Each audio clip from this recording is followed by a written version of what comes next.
Hello, hello, hello, hello, hello. This is Will. Welcome to Will Radio Part 16. Surrounding myself with things I love, learning, writing, and making videos. Today is Tuesday, December 24th, 2024. Happy holidays. Let's see, this is going to be a quick one because I've got to go out and do some stuff. But I did want to make a quick video, partly because I'm going to start making some other videos. Now, I've said this in the past that I think I could start making videos again. But like when I say I'm going to start making videos again, I mean like later today, tomorrow, that sort of thing. I'm going to start making some videos. I've got a plan. I'll talk about that briefly. Anyway, revisiting the kiloTube video challenge. I wanted to do 1,024 videos this year. The year's not quite over, and I plan to make a few videos before the year's over, but I'm not going to make 1,024. This is video somewhere around 117. I think I skipped a few numbers because I started making a video and I didn't make it or something. So I don't know, maybe it's like 113. But I made about a little over 10% of what I was hoping for, and so either that's an epic fail, although I don't consider it an epic fail because it did, the challenge to myself to make an average of 3 videos a day got me unstuck. It got me out of this mindset where everything had to be perfect, and it got me into a mindset where I just need to make videos. And in fact, this whole Will Radio thing came from, I guess I have to make 3 videos a day. What am I going to do? Well, I guess I can invent Will Radio. So that just came out of desperation of having to make 3 videos a day. So as far as that goes, I think that was fine. What turned out to be, the limiting factor. The limiting factors were more, they weren't that I didn't have anything to talk about. The limiting factors were, okay, I am often in environments where I can't make noise, and things like, I've got a 2019 Intel MacBook Pro to process the videos, and even if I don't want to do any processing, I still have to do audio leveling for YouTube, and that means that my laptop will run full speed with fans on. Is very loud for about as long as I record the video. So if I record an hour-long video, that means my laptop's going to have to process that. And during the day, I'm working, so usually I have to run it overnight. That means somewhere I've got my laptop with the fans going full blast, extremely loud, and that might run for a couple hours if I made 3 videos. So in practice, I was running it in my room while I was trying to sleep. That was really annoying. So, to the extent where I considered getting a new laptop, which I'm still considering. So anyway, for this coming year, I'll think a little bit about what sort of challenge I want. The other thing was I went from the idea that I'd make 1 video a month or 1 a week to making 3 a day. And I did that for a while, actually. And that changed my mindset to sort of one of abundance, where now it's more like, I need to start thinking of things to talk about instead of, here's something I want to talk about, when do I have time, or when do I think it's good enough? So anyway, it really adjusted the way I think about things. So I think that was helpful. But I would like something else coming up. Now, I do have a new series I want to do, which I'll talk about in a minute. So that's kind of my main focus right now, but maybe I'll do something kind of like a kiloTube challenge. I still don't have a good solution to the sound problem, just making noise where there are other people around. That's annoying because often I'd make these videos at night or whatever, and I can't do that in every environment. So, yeah, well, we'll see. Okay. A pleasant surprise is every year Michael Fogus releases a list of his favorite things for the year. So his 2024 list came out, and it was actually #1 article on Hacker News yesterday, I think. And Will Radio was on there as his favorite podcast, along with another podcast that I hadn't heard of, but sounds interesting about movies, psychotronic movies. So, it's a little thing, but it gave me a little jolt of energy. It's like, oh, okay, I need to make another Will Radio. At least I know there are two people who listen to these. Yeah. So I know at least two people who listen, and that's enough. Two people is enough for me to do something. Okay. My laptop's getting old. I did a keyboard repair and attempted a keyboard repair on the down arrow, with these butterfly switches. At least the 2019 keyboard is better than the old one, the older one. So I got the parts and watched a bunch of videos on how to replace the butterfly mechanism and even the little silicone dome over the switch. But unfortunately, by the time I replaced the down arrow, my switch wasn't working at all. I think maybe the actual physical switch was damaged by that point. So even though I was able to replace the entire mechanism outside of the switch, it still doesn't work. So I've been having to use an external keyboard. I've got, was it a Steel Series 10 keyless, very quiet keyboard. It's not the ideal gaming keyboard in some sense maybe, but it's very quiet, so I can use it without waking people up. So I'm basically, if I'm doing any serious typing, I'm using that keyboard now. Yeah. And then the other issue with my laptop, like I mentioned, is if I want to process a video or do anything with audio processing, music production, anything like that, the fans kick on pretty hard. So I'm probably at some point going to be in a market for an Apple Silicon machine, but not quite yet. I always get a maxed out laptop because I'm dealing with large biomedical data sets. So I really need a lot of RAM and large SSD. And so those machines are expensive. They're like $7,000 or something. So, $7,000 every 5-6 years, I can kind of stomach, but my machine right now still works. So until something more major happens to it, I'll probably hold on to it for now. Kanji and Japanese, I'm getting back into those again. I've been doing this remembering the kanji course on and off for years.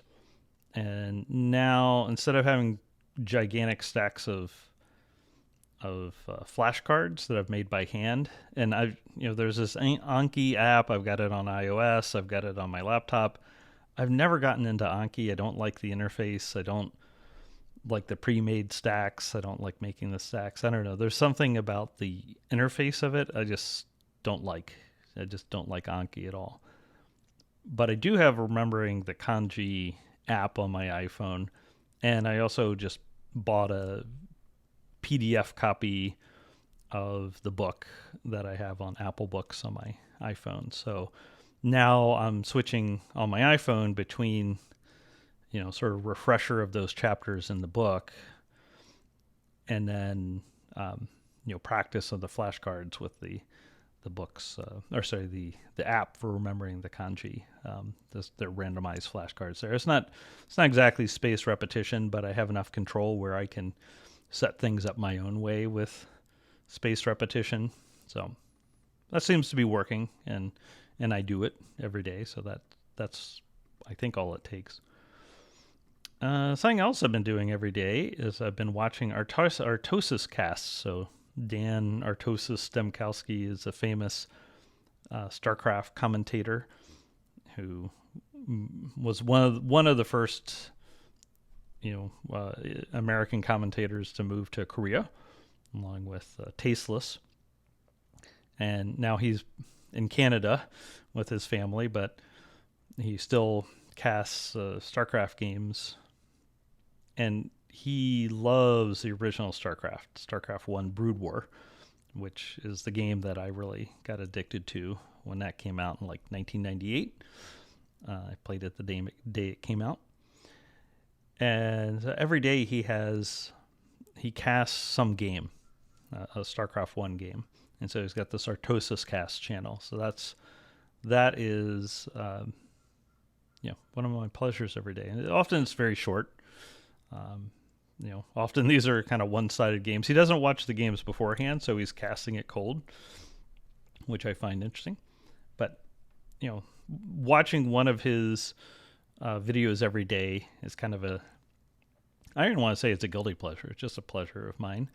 And so that's the sort of thing that makes me want to make a video a day of something, having to do probably with mini-canron or relational programming, something like that. Something I care about and know about, and I'm excited about and want other people to know about, or, want other people to be able to talk to about, I guess.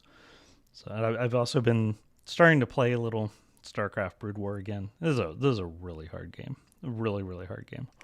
And the people who play it online have been playing it since 1998, some of them, quite a few of them, or they've been playing it at least since remastered. So it's pretty brutal playing online, but I've been just playing the scenarios again and getting back into it.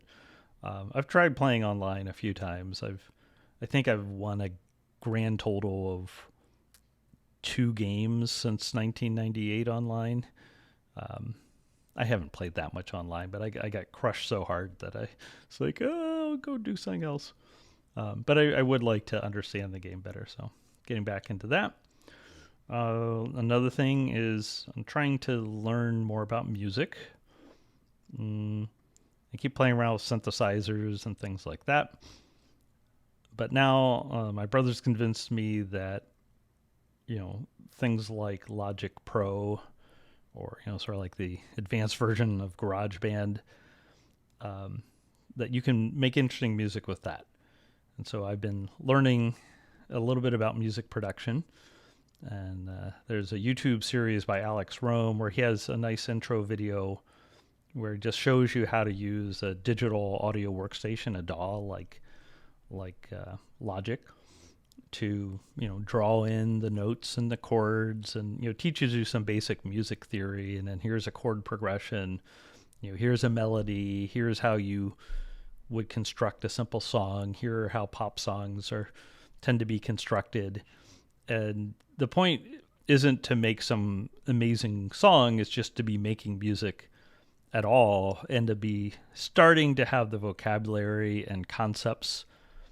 So, cause like I never knew what a melody was versus a beat versus, I don't know, what's like the difference between a bass line and a melody. I didn't know any of those things. So he actually talks about those things, and he talks about how you might go about, doing the composition for these sorts of songs. So I've found that interesting, and playing around with just making some terrible sounding songs.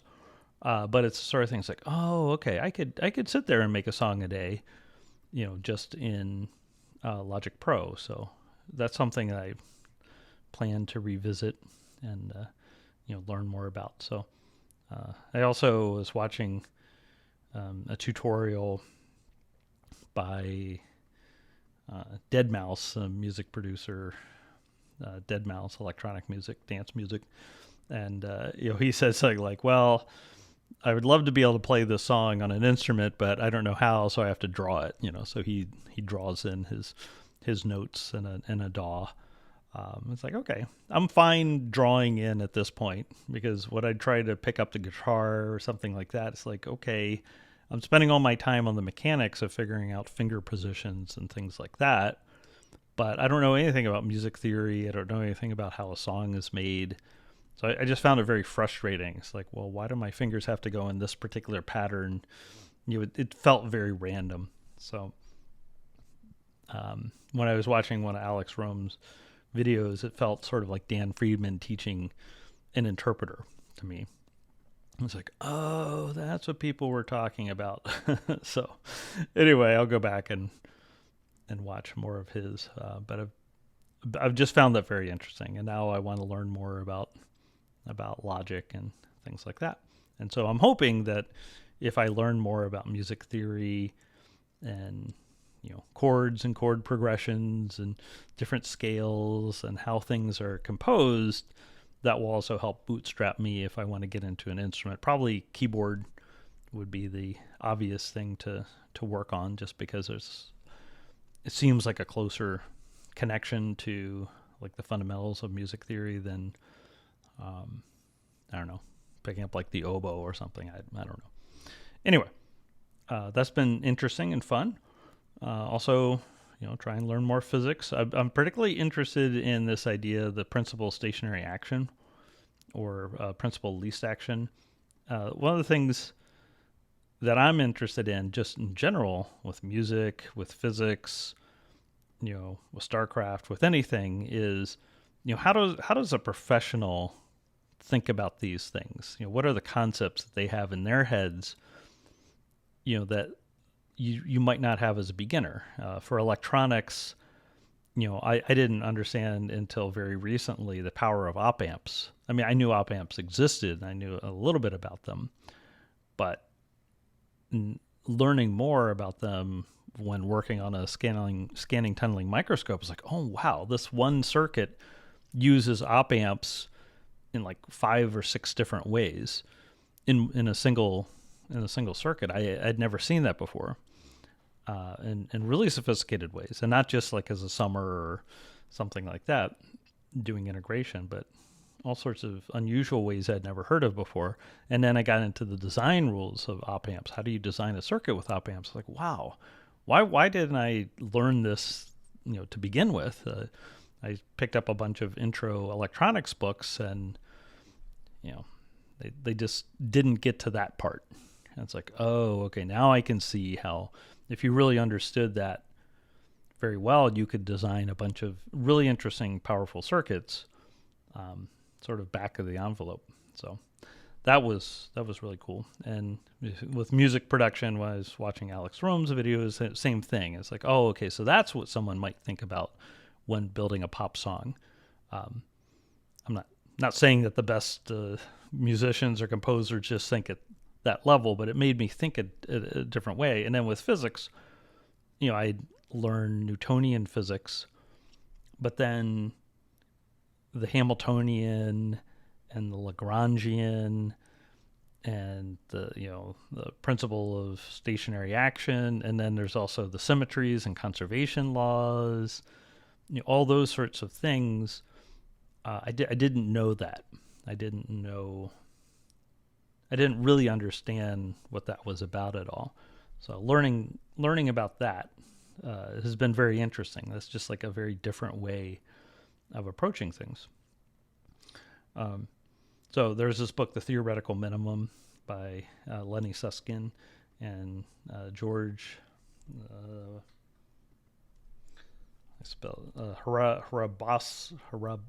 Hrabovsky, who was one of the students. So Leonard Susskind has taught physics at Stanford since like 1978 or something, and he's taught sort of like a night extension class for a long time on physics. And so he's got a series of books, The Theoretical Minimum, which is about classical mechanics, and he's got one on quantum mechanics and one on relativity, like special relativity, I think, and one on general relativity. And the audience are people who were interested in physics at one point in time, and then they went off and did something else, but they still want to learn the concepts, and at a mathematical level where they can actually do calculations, not just like kind of at a pop sci level. So I love that. I mean, that's the sort of audience I've always loved, because that sort of encapsulates me at all pretty much every state I'm in. I am that audience, even for things I do professionally. That's how I always feel. So this is a very interesting book. Now, last time I read it, I've tried to read this multiple times. Each time I've gotten a little bit in.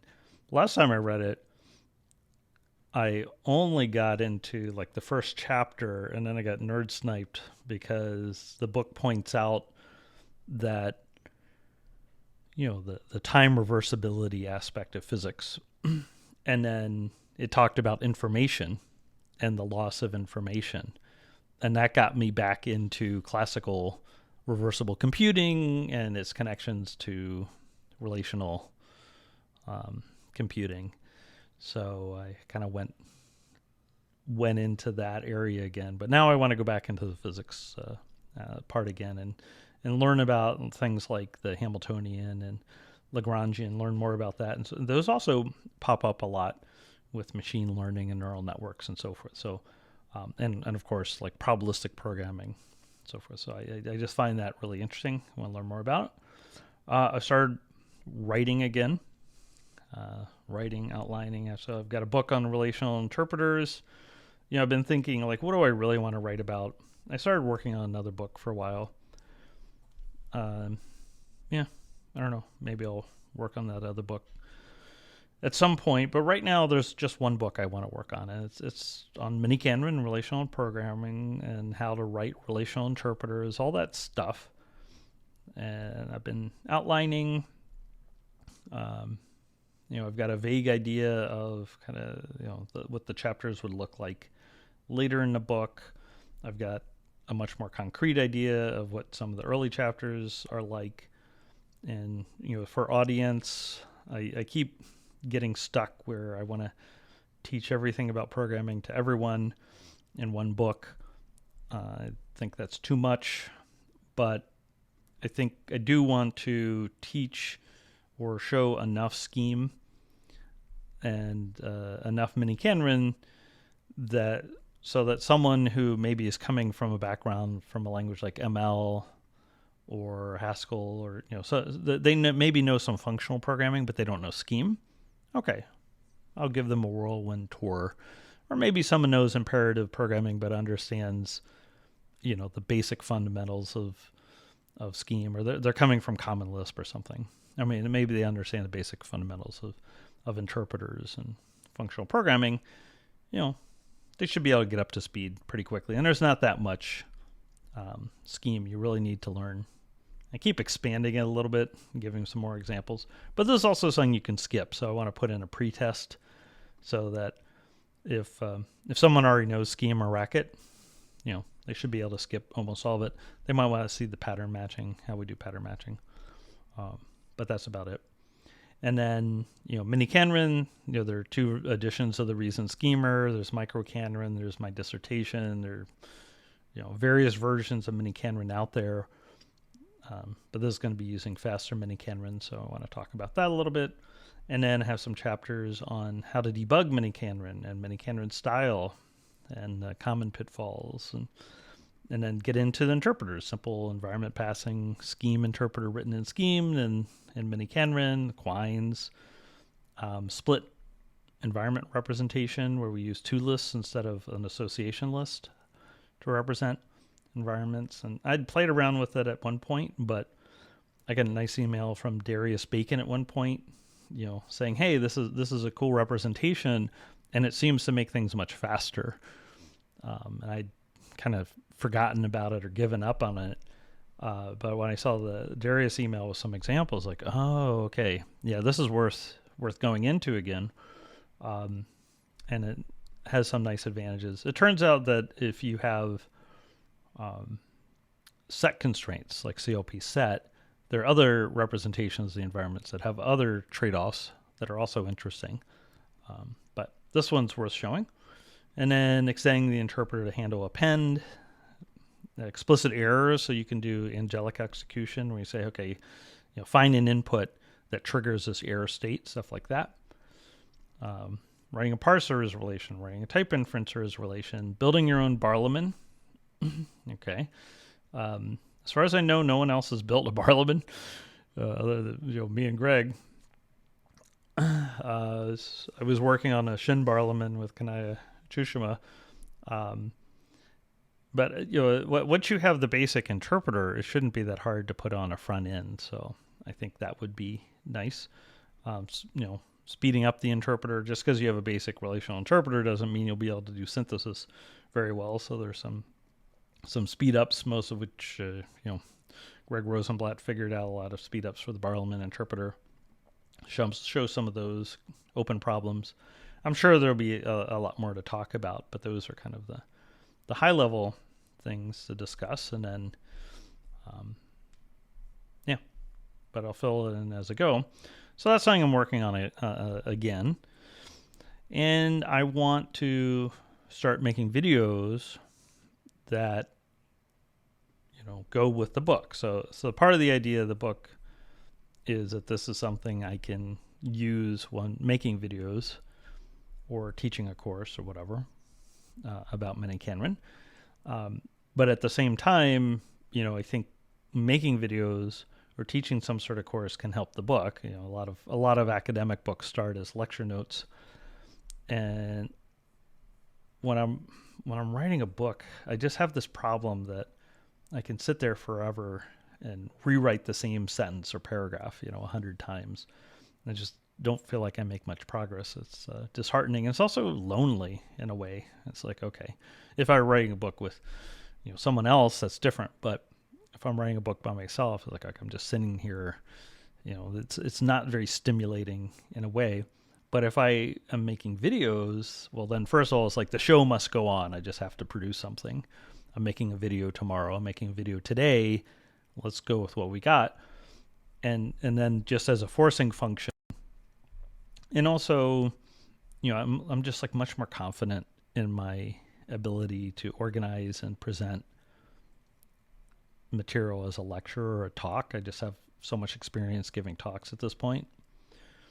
And like I said, it's the forcing function. It's not I'm not necessarily even better at giving a talk than I am at writing. Actually, if I polish something enough, I think I'm pretty good at writing the sort of technical thing. But it just takes a lot of effort, and I have to do multiple drafts, and it's just like, I don't know. I just feel lazy or scared or something. I just don't do it. I don't put in the same amount of time. So what I'm hoping is that by making these videos, the idea of the videos is I'm going to actually, do a course on Minikanran, relational programming, and relational interpreters. I'll just do the course, and I'll teach things, and I'll have the book open, and I will be writing, and coming up with examples and all that for the book as I'm teaching things. So it's probably not going to be the greatest version of teaching Minikanran. That's fine. I don't care. I plan to make the series multiple times, and each time through I will refine the book and I will refine my explanations and examples. And so this gives me a chance to write in the open. At the same time, I think it'll give me a forcing function and, make it more real in a way. It's like, okay, I just want to get a first draft of the whole thing, and then I can start, revising. And usually it'd probably take me like 4 drafts to get something that I think's good. 4 to 5 drafts usually what it takes for me to be happy with something. So this would, each time through teaching the course would be a draft. That's the idea. So anyway, turning an outline into examples and text and all that. So that's what I plan to do, and I'm going to write in the open again to at least some extent. When I'm making these videos, you'll see me working on the book. I want to make sure I don't get stuck, though, because if I can't make a video for a little bit, I don't want to not write. So I will, post drafts and updates to the drafts and things like that. But I'll still keep working on the book, even if I'm not making a video or outside of the videos. That was one of the issues before. Is like I was going to record myself doing everything with the writing, and that just meant that I didn't write much. So here I want to, put them together, and hopefully you also get some sense, if you're watching this, how I think about organizing the material, what I think is important, how I think about organizing things, and maybe you'll have some feedback. Maybe it's going to be ultra boring the first time through or the first 3 times through. I don't know. This is really my attempt to try to bootstrap the writing. And also, if someone's really desperate to learn about relational interpreters, I guess maybe they'll follow along.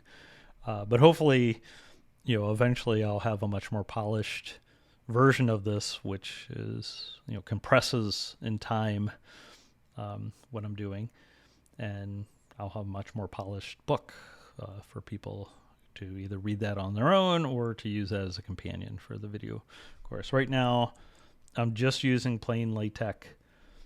I tried all sorts of different approaches, but right now I'm just going with the thing that I'm most comfortable with, have most experience with. I'm not going to do any fancy typesetting. Just going to keep it very simple. And just going to try to make forward progress. Okay. All right. Well, that's it. I've got to go, but I intend to make the first video in this series on relational interpreters. That's sort of while I'm writing the book today. Hopefully I'll get that in today. All right. Have a good one. Talk to you later.